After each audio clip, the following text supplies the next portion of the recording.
Think Game of Thrones had wild twists? Dallas did it first and crazier. We're talking a season-long dream. Who Shot J.R., mania, and real tycoons suing over J.R. Ewing. One actor even faked their accent the whole time. From breakfast booze to fake deaths, here are 10 off-the-wall Dallas facts that'll blow your mind. Buckle up. Fact number 1. Patrick Duffy's return broke TV logic. In Season 8, Bobby Ewing dies. Car crash, tears, full funeral. He's gone. And then, boom. Season 9 ends with his wife Pam waking up to find Bobby alive and well, casually showering. The entire previous season retconned as a dream. No explanation, just vibes. It was so surreal that fans thought the network aired an old rerun by mistake. But no, it was Dallas rewriting reality. Writers explained the decision by claiming it was the only way to bring back the show's heart. Fans were furious, then intrigued.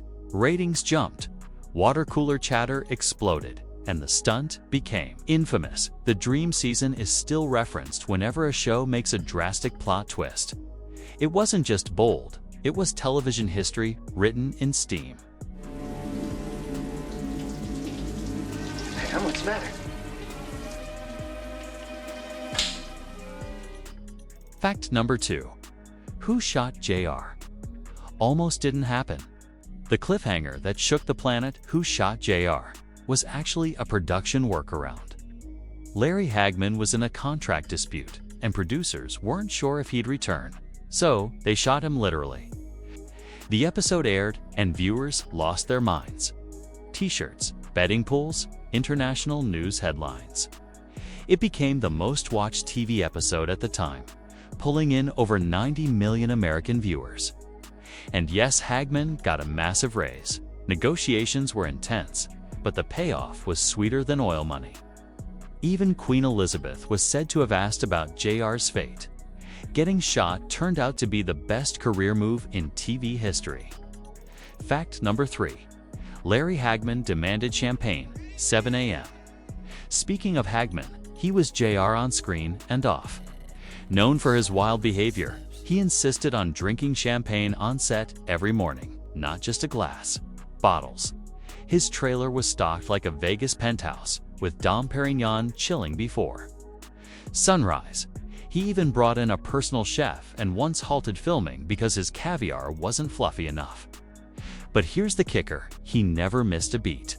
He memorized pages of dialogue, nailed every take, and turned JR into a villain viewers loved to hate. His on-set antics became legendary, and castmates often described him as both exhausting and magnetic. Proof that sometimes a little diva behavior creates a lot of magic. You awake, Carney? I must be. I can smell that stinking island. Fact number 4. Sue Ellen was supposed to die in Season 1. Linda Gray's character, Sue Ellen, was originally meant to be a one-season role. Her drinking storyline was supposed to end in tragedy, and she was basically written as background drama. But fans loved her vulnerability and her explosive chemistry with JR lit up the screen. Viewers demanded more, so producers rewrote her arc and made her a series regular. Gray would go on to win awards and become a cornerstone of the show. Her journey from emotional wreck to powerful woman mirrored the show's evolution from trashy fun to dramatic powerhouse. Not bad for a character that was meant to exit in Season 1. All right, sweetheart, I'll call you when I get to Los Angeles. Don't be late for school. Goodbye. I love you. Fact number 5. They shot fake endings to avoid spoilers. Before Twitter, leaks still happened, and Dallas producers were paranoid. For major cliffhangers, they filmed multiple fake endings. When revealing JR's shooter, they even filmed every major character pulling the trigger. No one knew which scene was real. Even the actors were kept in the dark. Linda Gray once said she found out who did it at the same time as the audience. It was a masterclass in misdirection and a blueprint for modern spoiler control. HBO, Marvel, they learned from Dallas. She's dead. You bastard. Fact number 6. A cast member faked their accent entirely. Howard Keel, who played Clayton Farlow, had a deep Texan drawl on the show. In real life, total Brit. He pulled off the Southern charm so well that fans were stunned when they heard him off-screen. Turns out he was a trained Shakespearean actor. And Dallas was just another role, albeit one with a lot more cowboy hats. It's a testament to old school.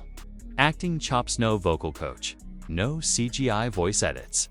Just pure theatrical talent wrapped in a Stetson. What you been saying? Nothing wrong with Mama, is there? No, your mother's fine.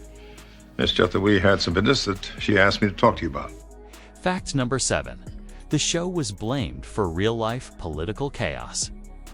In 1981, a Turkish man attempted to assassinate the Pope. When questioned, he claimed the idea came from watching Dallas. Authorities and psychologists debated the influence of American TV on global audiences. It triggered a firestorm of controversy. Suddenly, Dallas wasn't just a soap hit, it was a cultural lightning rod. People were arguing over whether TV could shape minds or if the show just became a scapegoat for a deeper issue. Either way, it proved one thing: Dallas had gone global. No vital organs were touched, but the Pope's intestine was punctured and part of it had to be removed. Fact number 8. A spin-off series tried to rewrite the ending. When Dallas ended, a short-lived spin-off called Dallas, J.R. Returns aired. But here's the kicker. It ignored several key events from the finale.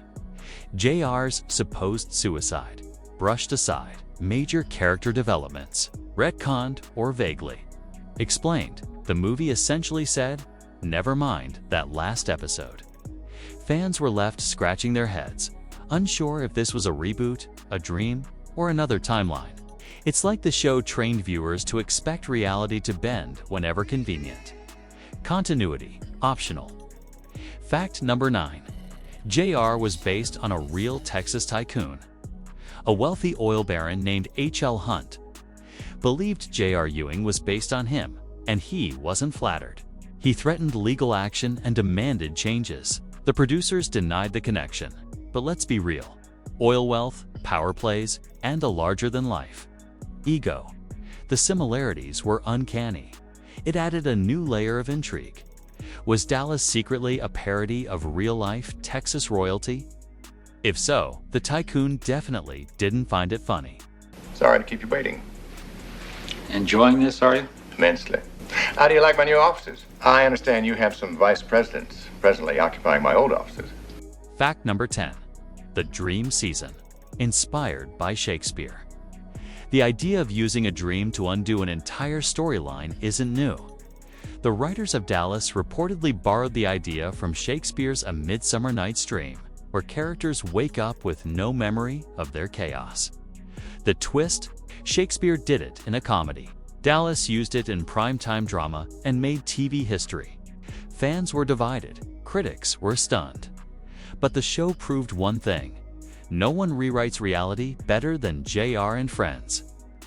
So there you have it, 10 weird facts about Dallas that prove the show was more than just oil and drama. It was unpredictable, audacious, and occasionally unhinged.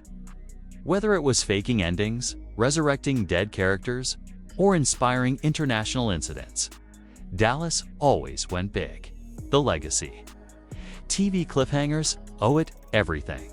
So do shady contract and negotiations. And if you've ever screamed at your screen after a finale twisted, probably all started here. If this video made you gasp harder than Sue Ellen after a 3-martini lunch, hit that like button. Subscribe for more wild stories from TV history, and drop your favorite Dallas moment in the comments. And remember, always check who's in the shower. You never know who might be back from the dead.